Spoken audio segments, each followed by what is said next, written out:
Wendy Bouchard. Il est 8h20, vous écoutez Europe 1 et pour l'interview politique, je reçois l'un des soutiens de Jean-Luc Mélenchon, orateur pour la France insoumise. Bonjour Éric Coquerel. Bonjour Wendy Bouchard. La dynamique se poursuit pour votre candidat, auréolé depuis hier d'un sondage impressionnant. Au Doxa, 16% d'intention de vote pour Jean-Luc Mélenchon, qui talonne dont François Fillon à 17%. Et vous en profitez pour dire, nous allons gagner cette élection. Ça veut dire quoi ? Être le troisième homme, c'est ça votre but ou la gagner vraiment ? Ah non, gagner vraiment cette élection, on est parti pour ça.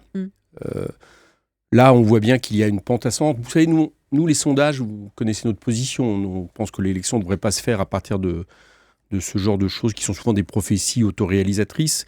Mais bon, ça marque l'opinion. Mais surtout, c'est ce qu'on voit sur le terrain. Vous faites du bien. Voilà. Également. Et sur le terrain, on voit effectivement qu'il se passe quelque chose. Nos meetings sont remplis. Les gens, d'ailleurs, dans les meetings, ne viennent pas parler de politique politicienne, ils viennent parler de programme. Et beaucoup de gens, moi, c'est la première fois que je vois ça dans une campagne, je dirais au moins un tiers, 40% des gens qui viennent dans nos réunions, ne savent pas ce qu'ils vont voter avant de venir. C'est-à-dire que ça traduit ce que tout le monde dit, c'est une incertitude profonde du corps électoral des citoyens. Et ils viennent donc chercher les raisons de voter. Souvent, ce qui est plutôt pas mal, c'est qu'ils ressortent des meetings en sachant qu'ils vont voter Jean-Luc Mélenchon. On voit partout, beaucoup de gens disent tiens, pourquoi pas Mélenchon, depuis notamment le débat sur TF1 qui a eu lieu, où beaucoup de gens ont découvert Jean-Luc, mais on a découvert aussi notre programme, parce qu'il se trouve qu'on a un programme maintenant qui est là depuis des mois, qui est cohérent. On peut être d'accord ou pas, mais chacun pourra constater qu'il a une ambition, c'est de gouverner le pays et changer les institutions. Donc voilà, je crois que tout ça est en train de monter. François Fillon n'est plus très loin, et je pense que si nous le doublons, ce que je crois qui va arriver, vous allez voir que les dernières semaines, il y aura plus de votes utiles qui tiennent, et comme je constate que mon candidat est le mieux à même, le plus efficace pour battre Marine Le Pen, je crois que, effectivement, la victoire est possible. C'est intéressant de savoir ce qui se passe justement dans vos meetings, parce que les sondages valent ce qu'ils valent. Un Français sur deux n'a encore pas fait de choix. Mais moi, ce qui m'intéresse aussi de savoir, c'est si vous avez votre socle bien fondé, celui de 2012, parce que vous arriviez à la même période, il y a 5 ans, troisième aussi, 17% aussi, à quasiment 3 semaines du premier tour. Et puis, ça s'est un petit peu effiloché. Mais vous aviez ce socle-là. Est-ce le même aujourd'hui, ou est-ce que vous avez de nouveaux conquis, de nouveaux électeurs séduits par Jean-Luc Mélenchon depuis 5 ans? Alors déjà, je crois qu'il y a une grosse différence par rapport à 2012, c'est que cette fois-ci, on ne pourra pas refaire le coup du vote utile avec François Hollande. Voilà. François Hollande, depuis, a gouverné, et on voit bien que M. Macron, en réalité, est la continuité de François Hollande, empire en termes de politique libérale. Donc je pense qu'on ne pourra pas avoir cette pression qui était l'idée de dire il faut que Marine Le Pen ne soit pas au deuxième tour, vous savez que nous avons eu. Deuxièmement... Le vote utile à gauche, en entendant Manuel Valls, c'est Emmanuel Macron. On en parlait à l'instant avec Catherine, par exemple. Il n'est pas de gauche et il défend une politique à tout point de vue. Soit, mais il y a une théorie du vote utile quand même. D'accord, mais à tout point de vue, il défend la politique qui a été appliquée depuis 10 ans en France et qui a eu comme conséquence de faire monter le Front National. Donc c'est peut-être pas la peine d'utiliser ce médicament pour soigner le mal, ça sert à rien. La question par rapport à ce que vous nous dites, oui, on sent que nous touchons aujourd'hui des gens nouveaux. Alors, on a le socle, comme vous dites, c'est-à-dire qui nous permet déjà d'avoir commencé cette élection à 11 avec 4 millions de voix que Jean-Luc Mélenchon a eu en 2012. Mais on touche des gens qui ont été totalement désorientés par les 5 ans que nous venons de vivre, qui ont voté souvent pour François Hollande parce qu'ils ont pensé sincèrement que bon, il allait peut-être pas faire vraiment la guerre à la finance, mais qu'il allait quand même peut-être pas se laisser faire, pas faire ce qu'il a fait pendant 5 ans. Vous savez, il y a cette fameuse phrase qui disent on croyait pas, on n'attendait pas grand-chose, mais on a quand même réussi à être déçus. Oui. On arrive à les toucher. Donc c'est l'électorat de Benoît Hamon que vous siphonnez un peu ces dernières semaines. Oui, en partie, notamment, on le voit dans les sondages, parce que nous, on ne fait pas un congrès interne du PS, on concourt à l'élection au suffrage universel, donc je pense que les gens viennent vers nous parce qu'ils pensent que Jean-Luc Mélenchon est capable justement de gagner, mais on va chercher dans tous les milieux, et notamment ceux qui menacent de s'abstenir, parce que ça, c'est une première dans cette élection. Mais alors le vote populaire, c'est ce vote dont vous voulez parler, nous intéresse aussi parce que vous devez encore le séduire, cet électorat. Vous attirez par exemple le vote de 13% des ouvriers contre 50% pour Marine Le Pen, sondage IFOP, 21% des chômeurs contre 32% pour elle.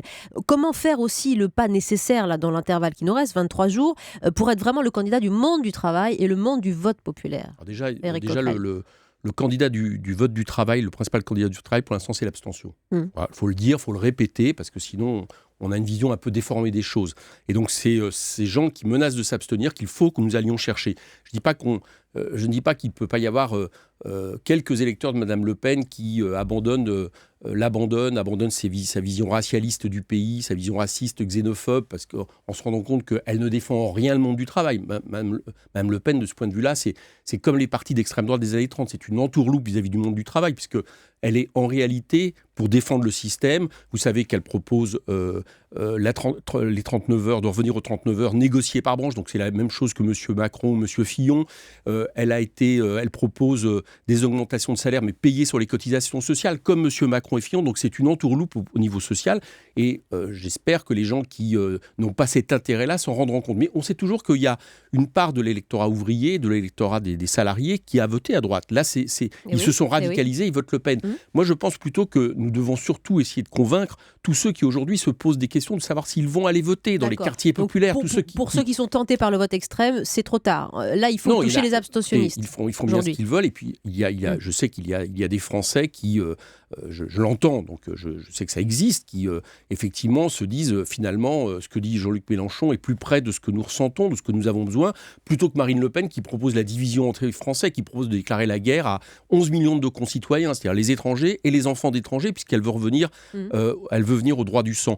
Donc nous essayons de les convaincre. Mais très franchement, moi ce que je sens, c'est une vraie dynamique. Et ces dernières semaines de campagne, à un moment donné, peuvent permettre non pas une progression linéaire, mais justement que les gens qui ne sont pas d'accord avec ce système, et à mon avis sont majoritaires en France, se rendent compte que c'est de notre côté que les choses se passent. Quelques éléments du programme: restaurer le droit à la retraite à 60 ans, référendum pour une 6e République, le droit de vote obligatoire, l'interdiction des licenciements boursiers, la défense également. Il en a été question ces derniers jours avec Jean-Luc Mélenchon qui veut un service national obligatoire de 9 à 12 mois, militaire ou non, qui serait rémunéré au SMIC pour les jeunes de 18 à 25 ans.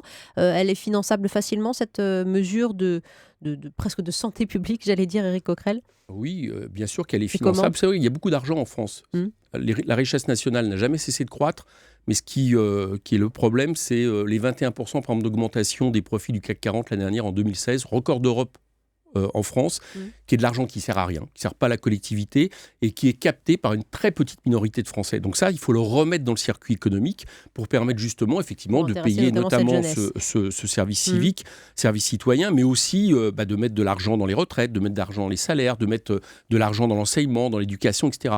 C'est tout l'inverse des politiques qui ont été faites depuis des années, qui sont des politiques d'austérité qui toutes, en réalité, en rajoutent à chaque fois. Donc c'est un peu comme si vous aviez un médecin, un malade, et que au lieu de le soigner avec les bons médicaments, vous rajoutiez les microbes qui le rendent malade. C'est exactement ça qui se passe depuis des années.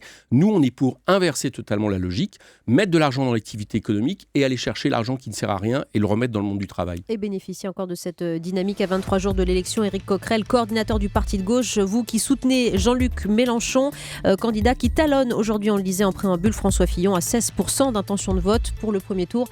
Merci beaucoup, Monsieur Coquerel. À tout de suite pour l'essentiel de l'actualité. Notre invité Christophe Baratier, au cœur de Par ici les sorties sur Europe 1.